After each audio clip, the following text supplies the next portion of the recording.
Hai teman-teman, kali ini kita akan melakukan praktikum pertama yaitu tekanan uap. Tujuan kita melakukan praktikum ini adalah untuk mengamati pengaruh zat terlarut terhadap tekanan uap jenuh larutan. Berikut adalah alat dan bahan yang diperlukan. Yang pertama ada Erlenmeyer, kemudian ada gelas beker, yang ketiga ada sumbat karet dan pipa bengkok, ada selang, dan pembakar spiritus. Kemudian ada kaki 3 dan kawat kasa.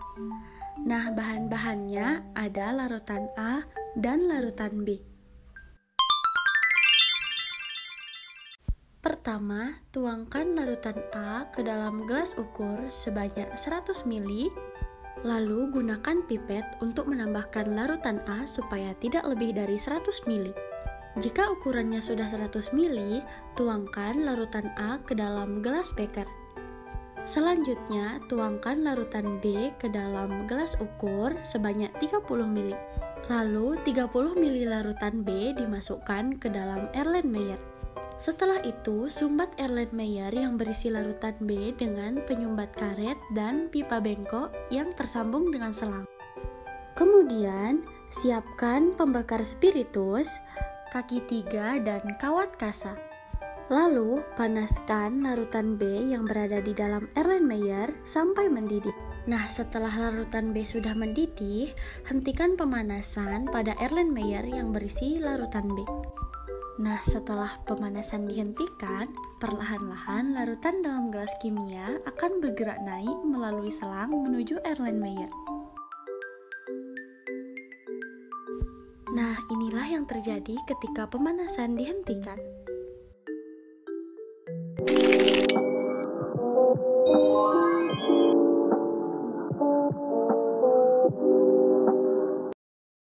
Selanjutnya, kita akan beralih ke praktikum yang kedua, yaitu kenaikan titik didih. Tujuan kita melakukan praktikum ini adalah untuk mengamati pengaruh zat terlarut terhadap kenaikan titik didih larutan.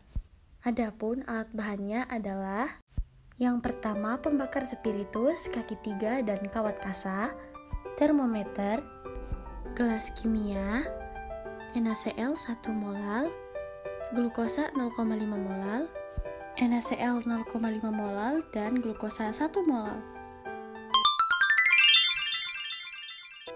Tuangkan glukosa 0,5 mol ke dalam gelas ukur sebanyak 25 ml, kemudian masukkan ke dalam gelas kimia. Lalu tuangkan NaCl 1 mol, NaCl 0,5 mol, dan glukosa sebanyak 1 mol masing-masing 25 ml. Setelah itu, siapkan pembakar spiritus, kaki 3, dan kawat kasa. Kemudian, panaskan masing-masing larutan secara bergantian dan jangan lupa untuk ditutup agar cepat mendidih. Setelah mendidih, ukurlah suhu yang ada pada larutan tersebut menggunakan termometer.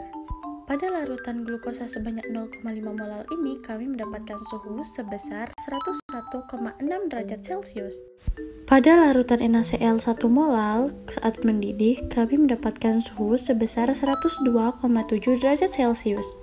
Kemudian, pada larutan glukosa 1 mol, kami mendapatkan suhu saat mendidih sebesar 101,9 derajat Celcius.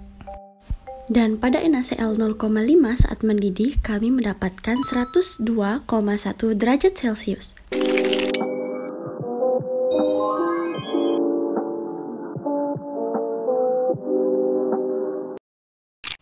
Dan praktikum terakhir yaitu peristiwa osmosis. Tujuan kita melakukan praktikum ini adalah untuk mengamati peristiwa osmosis pada mentimun. Berikut adalah alat dan bahan yang diperlukan. Yang pertama ada mentimun dan pisau. Kemudian ada corong kaca, wadah, botol bekas, dan air 500 ml. Selanjutnya ada gula 10 gram dan garam 10 gram. Pertama, masukkan air sebanyak 500 ml ke dalam wadah yang telah disiapkan.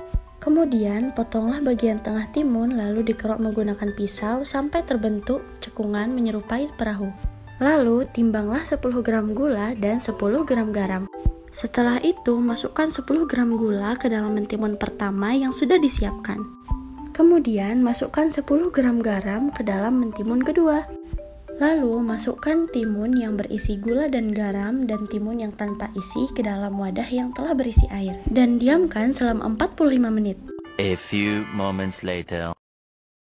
Pada 15 menit pertama, mentimun yang tanpa isi kelihatan belum berair. Akan tetapi, timun yang berisi garam dan gula sudah kelihatan cukup berair. Nah, pada 15 menit kedua, semua mentimun kelihatan sudah terisi air. Dan 15 menit terakhir, timun sudah terisi air lebih banyak dari 15 menit kedua. Dan ketiga kulit timun terlihat lebih lunak. Terakhir, masukkan air yang sudah digunakan tadi ke dalam botol bekas dan amatilah air yang digunakan tadi terlihat lebih banyak dari sebelumnya. Demikian video praktikum dari kami. Thanks for watching guys.